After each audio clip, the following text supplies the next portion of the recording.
Hi guys, first of all, please don't close the video. I know that's probably the first thing you do because it's probably the first thing I would have done a few months ago as well. Right, so my birthday was on the 19th of December a few days ago, and my friend got me some Magic the Gathering cards. I sort of played a few games using his decks, and yeah, he bought me some cards for my birthday, so we were able to play together. Since then, I've sort of got into the game.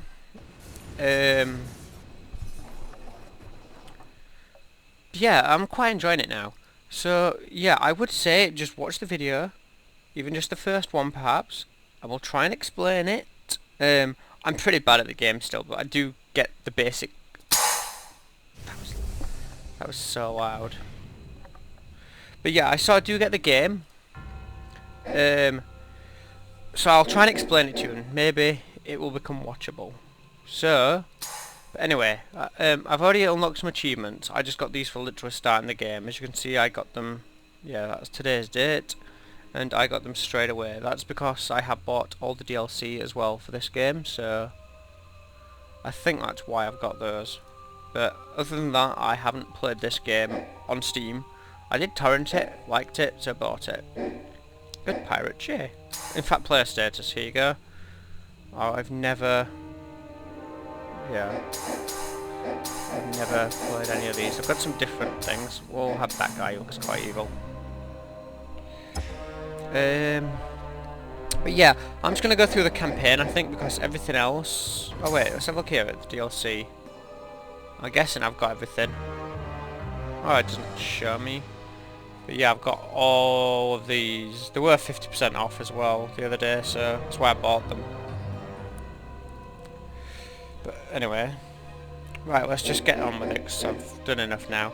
So I have said that I've never played Magic just so it explains everything to you, and I will try myself to. So just watch this first game and you may like it. Countless realities with only one thing in common. All are infused with the 5 colors of mana, the energy that fuels magic. You are a planeswalker.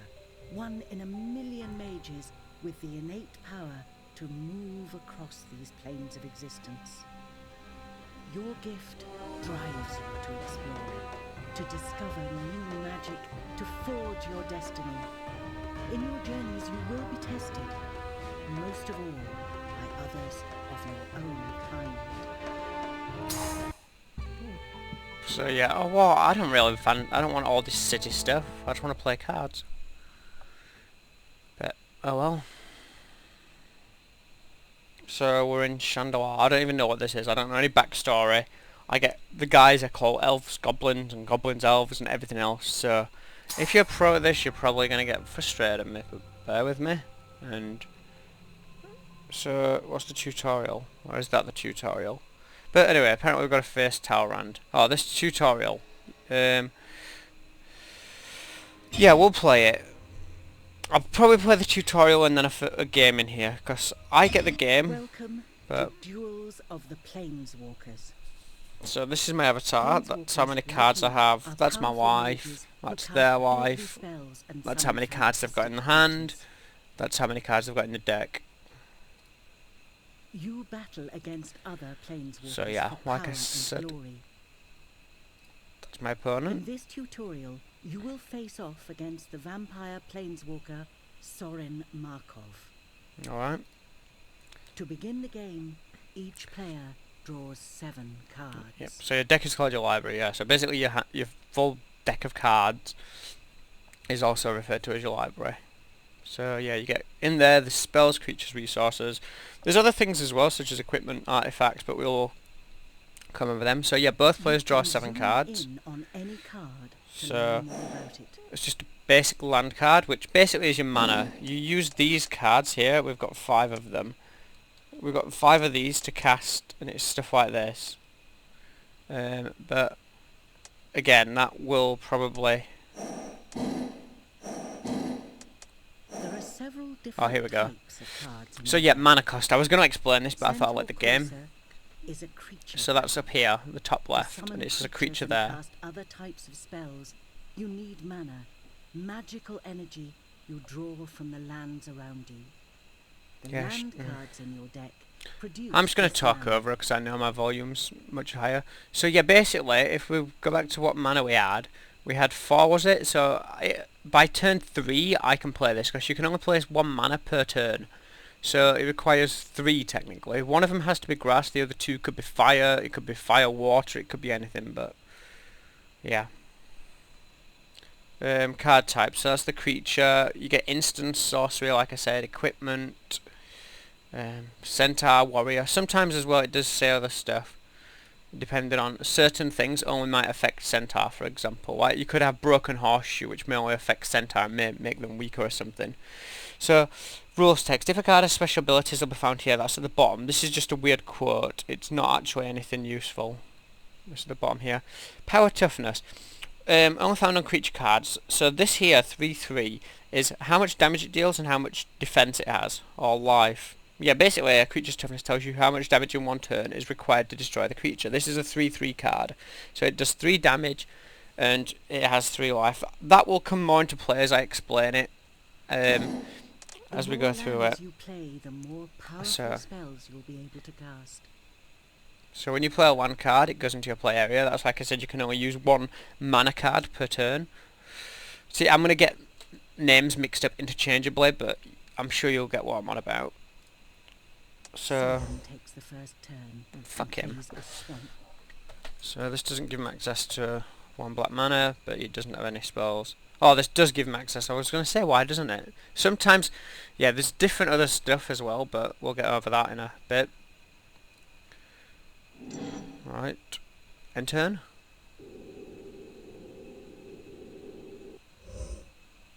Combat. Can't do any combat.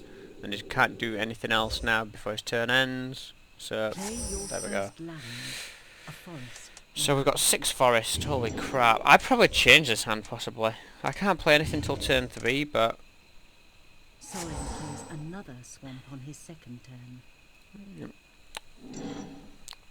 So he's placed under the swamp card. I'm probably just... Well, I'm going to do the same. Pass it over to his turn. I don't know exactly what he's got, but obviously this tutorial does. Your second forest, you have So, enough mana actually, to yeah. cast a creature spell. I can cast this guy. So now look, we can cast this guy because he requires 1 tree and 1 of any type. So yeah, it's a 2/2 creature. That's pretty decent for 2 mana, I think. So basically, yeah, I should just click on him. Oh yeah, auto. It's called tapping. It's weird. Yeah. But every turn, where does it say it? Oh yeah, beginning of every next turn, they'll untap so they can be used again. So, like, now if I had a... Shush. Alright, I'll explain that in a second. So yeah, if I had a spell now what could use 1 mana, I couldn't use it. Because these are tapped, they've classed as been used. Like I said, they do untap next turn. But I couldn't do anything else this turn involving mana. And this guy cannot attack because it's got something called Summoning Sickness. And basically the first turn you play them, they cannot attack. But there is special ways around that. Does it say anything about Summoning Sickness if I zoom in on him? Maybe that's what that wall means, I'm not sure. Wow. He still can't cast a third... He still can't cast anything with 3 mana on the field. But yeah, I'm going to place that next. Unless I draw something else. My plan is mana, get that creature out, and then attack with that guy, because I can then. Because you have 2 main phases in a turn, it's often a good idea to wait until after combat to cast spells. That way your opponent will know less about your plans during combat.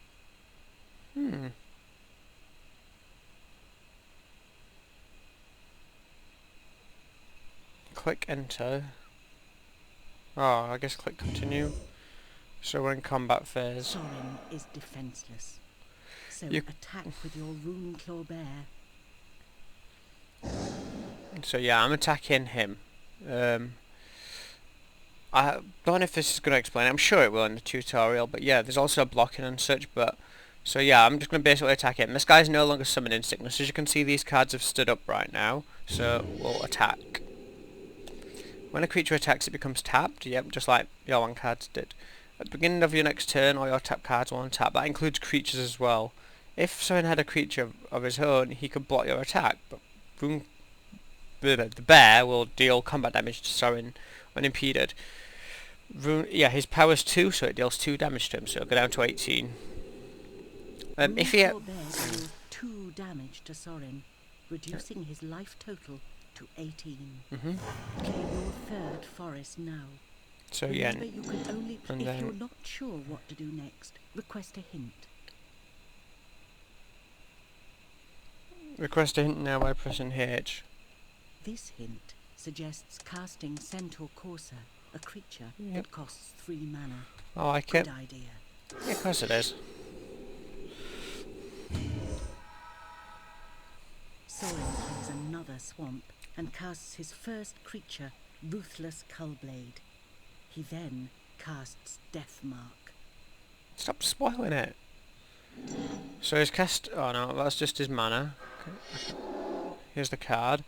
Gets a 2-1 as long as an opponent has 10 life or less. So that doesn't apply, so it's still going to be a 2-1. It doesn't get the extra, which would have took him to a 4-2. Which would have actually screwed me over, because he could have just... Yeah, I couldn't have done anything to that card. Deathmark destroys your Centaur Corsair. Both cards are put into the graveyard. So yeah, sorcery is like a spell you cast. It's not a creature, but it's just a spell. So basically he's going to choose my centaur as the target. So it will show you now. So that cost 1 mana to cast. So as we can see, yeah, he placed 2 for that. No, he used 3 for that guy. He's still got 1 mana upright, which he's using for this.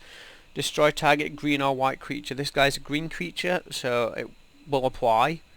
And yeah, basically, like it said, it just goes to what's known as a discard pile. No, a graveyard. Sorry, I can actually get. It's called a graveyard. I'm going to leave it as a graveyard because you can still get there. You can still get cards out of here with certain abilities. The Ruthless Cullblade now stands in your way.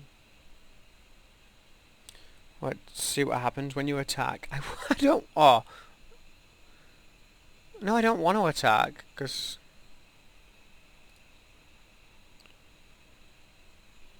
Oh. Yeah, it's wanting me to play mana late. I don't like the idea of that, because I always forget. Alright, let's see. I think both of these two will die. Sorin chooses not to block the Runeclaw Bear. Ah. He's down to 16 life. Good job. But the thing is, I think if he'd have blocked me, I'm sure it will show you blocking, but just before it shows it and I can't pretend I know it, I'm going to say that we'd kill each other. My thing does 2 damage to him, which kills me, kills his 1, but he also does 2 damage to me, which is enough to go through my defense. So yeah, we would kill each other. So we'd actually win that trade. That's why I didn't like attacking that turn. I don't know why I didn't trade a 2-1 for a 2-2 card, but again, like I said, I don't know. Play another forest and cast Order See, of the Sacred Bell. Yeah, it's like always a good idea to use mana. That's true. There's no downside to not casting mana. That's why I like to cast it early rather than forget. I've got a 4-3 card here. So yeah, let's place him. I can't attack with him. I can actually block with him, which is interesting. And a very good idea, actually. It makes sense. See, yeah, I can defend this and kill him now. Even though that card's got summoning sickness, he can still block, which makes sense as to why you'd play them last. So, yeah, he's just doing all his stuff now. He's going to combat, attack me. Now it should switch over to my turn. Block, here we go. That are attacking you with untapped creatures of your own. Two creatures deal damage to each other. You could also choose not to block, in which case they're... yeah. But anyway... Shush! Cullblade with Order of the Sacred Bell. Oh, it explains it here, actually. Kinda. But yeah, if it doesn't, I'll just quickly run over it anyway. So he's a 2-1, right? I'm a 4-3. I deal 4 damage to him, which... like, kills him 4 times over, basically. He only does 2 damage to me, so I survive with 1 health. Which instantly gets healed. It's not like those numbers ever go down. It's just for this turn those numbers apply. So, do I just do that? Yeah, basically, right, I'm saying you've got to attack me. I'm blocking, right? When I'm attacking, I cannot say I want to attack this card. It's up to the blocker to say who blocks who. So when you attack, you have to bear that in mind, that you could get blocked by a really strong card. You can't choose who you attack. But their block. Attacking and blocking creatures deal damage to each other. Creatures that are destroyed. So yeah, I think I've just explained that. Victorious, while Sorin's ruthless Cullblade is destroyed. Yeah, see, all damage dealt to creatures heals at the end of each turn. So I do 4 damage, he does 2 damage. I survive. He dies. And I've got, yeah, there, see, it's a red number, it's 1. But it is the end of his turn, so that's insta-heal. That can be cast at any time. Their flexibility gives them great strategic value. So yeah, instant things are pretty nice. Hang on to Giant Growth for now. So Giant Growth, target creature gets a +3/3 until the end of the turn. So I'm just going to go continue. We'll go to combat phase. I'll attack him with both guys. So yeah, because he's got no cards to defend. So attack. Sorin interrupts your attack by casting Last Gasp, hoping to send the order of the wow, I like it. This is a very good tutorial. It hardly ever works out this good, but basically he's cast an instance what gives -3/-3, which would kill that 2/2 guy. No, in fact it would kill that guy because he's only got 3 defense, and that's just, I think, who he's targeted. So yeah, he's just basically saying I'm going to target this, and I'm just going to like, oh wait, do I have to press continue? The timer to give yourself time to make the best strategic play. Yeah, press spacebar to stop the timer. If a spell requires a target, you'll choose it when you cast the spell.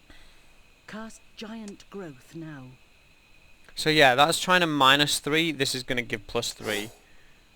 So if I apply it to the same card, it's going to basically negate it. Order of the Sacred Bell is saved and will deal 4 damage to Sorin.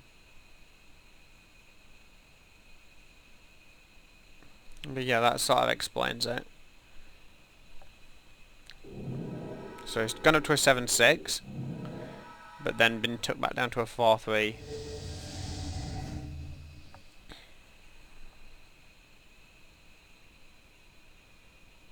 I'm not sure why my card went first over his, because he cast his instant first, so to me it didn't make sense. But I guess it's my turn perhaps, and that's why. Brought Sorin closer to defeat. Keep it up. Halfway to victory. More lands mean more. Play a mana card. I don't know what I was going to say, but Not going down without a fight.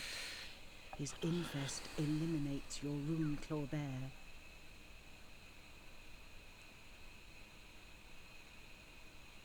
So yeah, basically he's used a card now. It gives -2 to all my creatures, so he's going to kill that guy. Well, he's going to do that. There it is. All creatures get -2/2 until the end of turn. That becomes 0/0, and because the last number becomes 0 life, or 0 toughness or whatever, it dies. It'll be nice when I'm not getting my hand to walk through this, I think. But yeah, that's only a 2/1 card now. It's pretty deadly. But again, it's got no cards to attack, and that should end. Yeah, there we go. So that is now going to be like creatures, artifacts shush. And enchantments also remain on the battlefield after you cast them. They represent powerful magical incantations and items. Right, let's explain enchantments then. Enchantment, you have general enchantments that aren't auras. A general enchantment, right, applies to everything. Whereas it's usually only your men as well, unless it states otherwise. But right, you have also equipment. Equipment and auras are identical because they have to go on a creature. And artifacts are basically a general enchantment, whereas equipment is more like an aura. It goes on one creature and it only gives that one creature the ability. But yeah, I'm sure you'll see more about it now. I'll try and explain it. Using an aura like Blanchwood armor.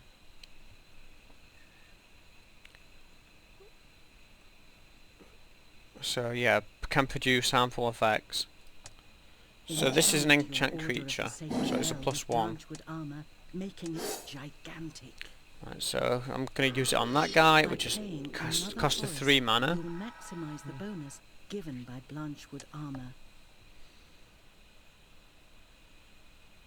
So, right, let me just click on this card. This one. Each thing gets a forest for each I control, so each mana I control gives my creature a +1/1.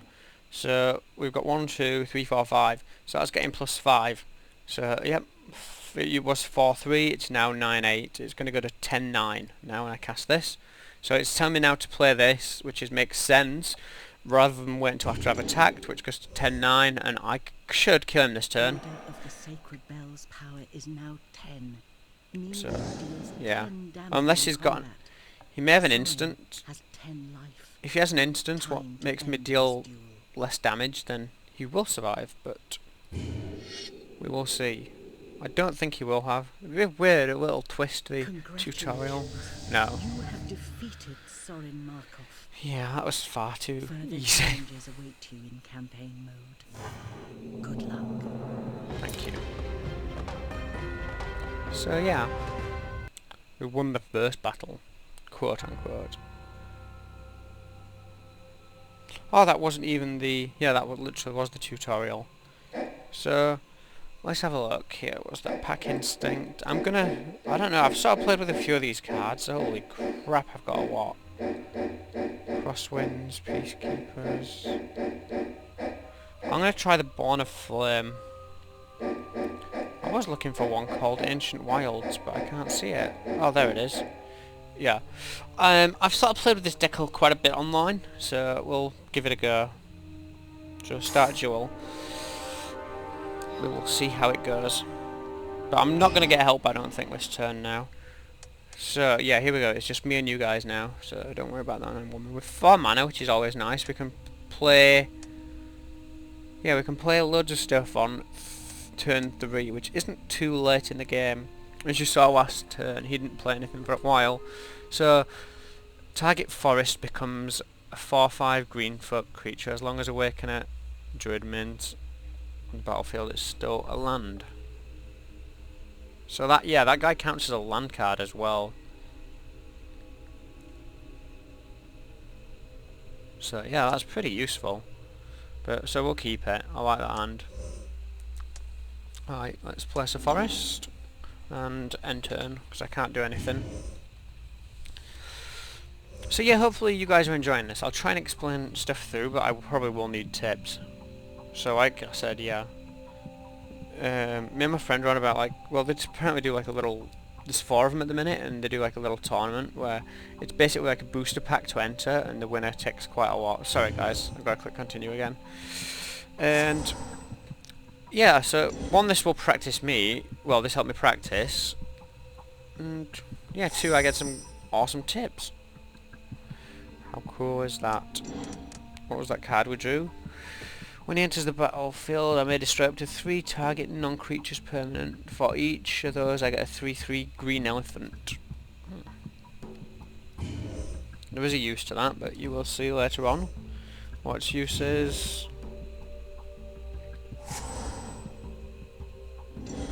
Man, so he's just placed another mana. That's 2 mana each now.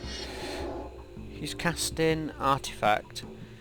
Equipped creature. See, right now, you're thinking, how can he place that equipment? All he's doing is placing it on the battlefield. It costs 2 to place it, and then another 2 to activate it. No, sorry, it costs 2 to use. It costs 1 to equip and 2. So, wow, that's nice though. At the beginning of your upkeep, which is basically the start of your turn, put a 1/1 counter on equipped creature if it's blue. So that is just going to make a snowball creature. That's going to be brutal. I need to kill whatever creature he puts out very soon. So yeah, I'm not going to show any of these again now. So, an equipment, I know what equipment is. So my turn. So let's place my forest. So target forest becomes a 4/5 green tree folk creature for as long as Awakened Druid remains on the battlefield. So you know what, I'm going to cast that, and then Choose a forest. So yeah, it uses one of my mana. I don't know if you read that card. I did know that. Yeah, that's fine. So target forest. It didn't say target creature, it said target forest. Hence why I knew it was going to do this to one of my mana. But I've got another mana here and all my spells are relatively low cost. So that card now is a 4/3. Is that, don't say that's till the end of the turn. Oh no, for as long as it remains on. Yeah, I was going to say I screwed up then if it was like that. But So summoning sickness. This is the thing I was on about. You can't attack a creature when it's cast on its turn. We already know that. And end turn then. Next turn I can attack with both of those now. So he's placed another mana card. He's sleight of hand. Look at the top two cards. Put one of them in your hand, the other at the bottom. So he basically has to draw a card for free out of a choice of two. It's a very nice card, that, actually. Right, my turn. Let's get another land placed. When he enters, target creature gets +2/2 until the end of the turn. I may destroy up to 3 creatures. Oh wow, he needs 8 mana though to... Yeah, enter.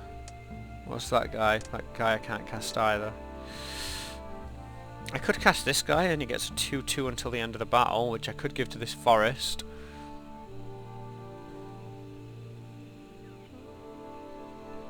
You know what, right, I'm going to cast this guy. I'm going to give his effects to this guy there. Something to explain as well, what it didn't in the tutorial, surprisingly enough, right? So this 4/5 card tries to attack him. If he blocks even with a 1/1, none of the extra damage gets through. It just basically nullifies it. So instead of just giving one really powerful card, what he could counter, I'm going to spread it out over 2 cards. And if they both get through, it's still going to do the same amount of damage. If they don't, then yeah, that's fine. So, oh, I can't do that. I was thinking I could cast that, but I can't because I've not got any spare mana. But yeah, it looks like both attacks are going to go through, unless he casts an instance. But that's going to be 8 damage.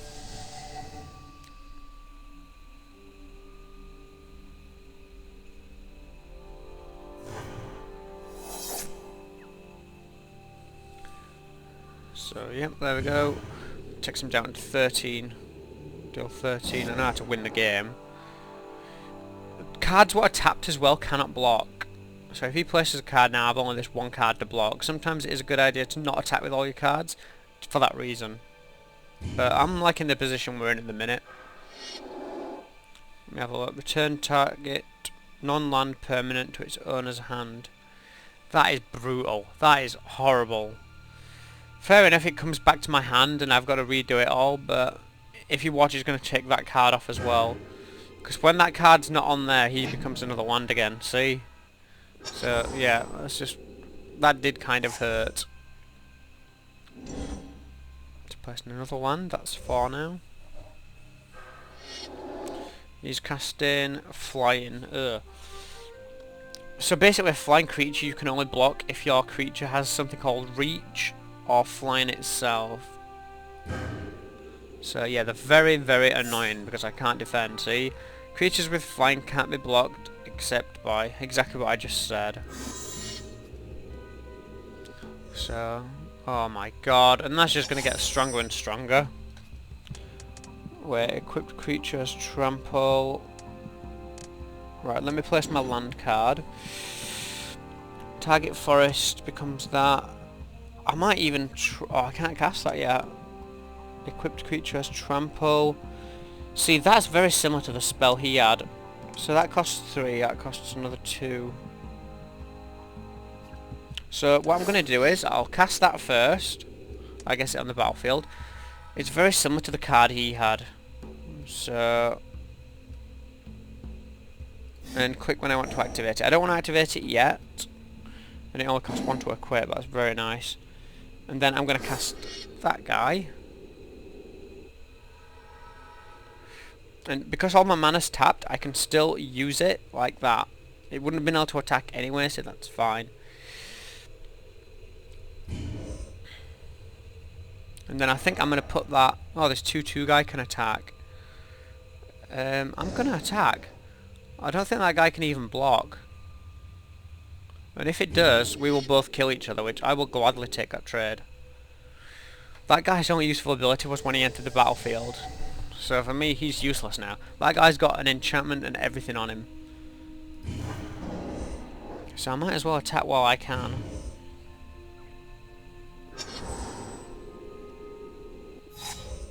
So yeah, he's going to do a 4-2 every single turn now. He's going to be 5-3. 6-4, 7-5. He's just going to get absolute brutal. See, attacking creatures are flying, so I can't block. I cannot block, I can't do anything. So I've just got to take out 4 damage. Which next turn is going to be 5 damage and 6 damage. So yeah, I've got like less than 4 turns here to live or get rid of that card. That's definitely my priority right now. 0-4. He's just a very, very strong defender card. I could kill it with that, but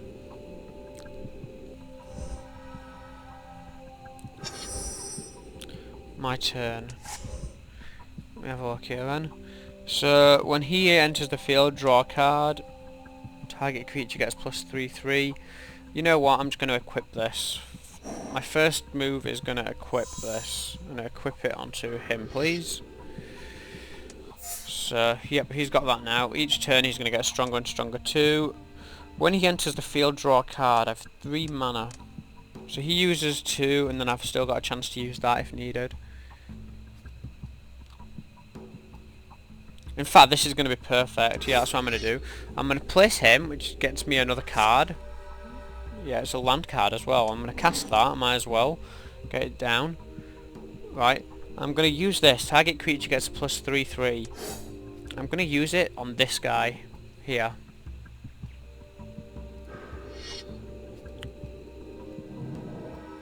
So that's going to take him up to a 5/5.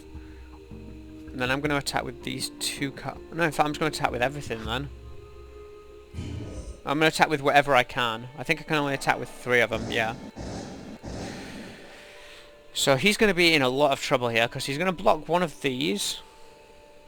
But, yeah, everything else is still going to get through. So he's going to be in a lot of trouble. He has to block with that 0-4 guy. He must do, yeah. He is blocking. So the 1/1 creature hits for 1. Right, the thing is, this guy has trample, right? Because this guy has trample from this artifact, if you remember, it might explain it now, but basically trample, what it does is, as you saw there, it dealt 4 damage to him, and any leftover damage goes through. So he's going to take 1 damage from that guy, and it's going to kill that card. So that card's dead, and yeah. So even though I've only got 4 turns to live, this guy looks like at the minute he's going to have left. So trample damage. Even though your creature with trample was blocked, it dealt more than enough damage to destroy whatever was blocking it. The extra damage was dealt to your opponent. So that's like I kind of explained. What's that? Does that mean I can just equip it? Yeah, I can re-equip it on something else. But I don't want to do that. So yeah, this guy's just going to get stronger and stronger. There's nothing I can do about it. Like I said, 5/3. I'm just going to attack. I can't block with anything. I have nothing with reach or flying yet.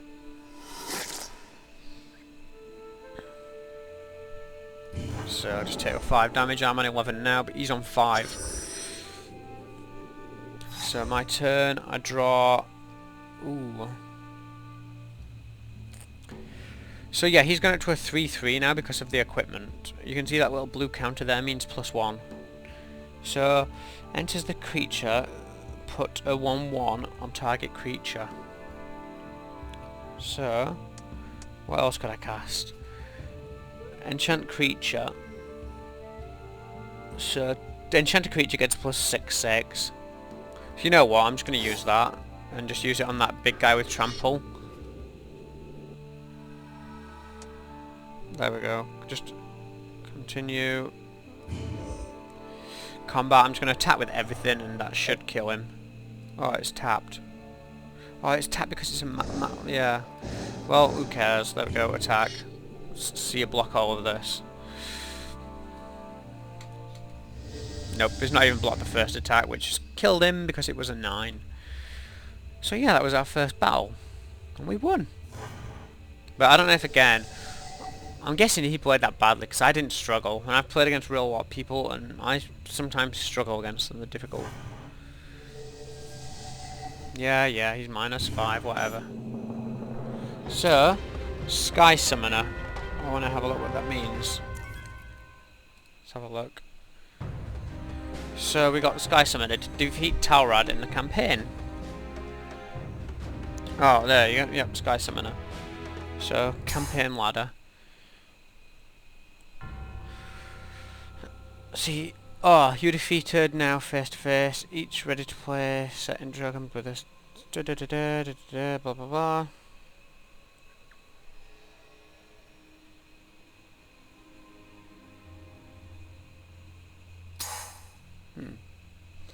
So yeah, I've got Disturbing the Nest, Cult the Flame, and then a boss called Garruk. I'm not sure if these are scenarios or not, but what's Revenge? Not sure. Plane Chase. These look like different stuff as well. Challenges, Expansion. Like I said, I know I've got all the DLC, but I'm just going to go through the campaign first. So yeah, this has been part 1, guys, the tutorial in our first battle. I do hope you actually enjoyed it and can see yourself watching more of it. Yeah, it's a fun game. I'm going to probably just post this and see what the feedback is. But yeah, hopefully you guys like it.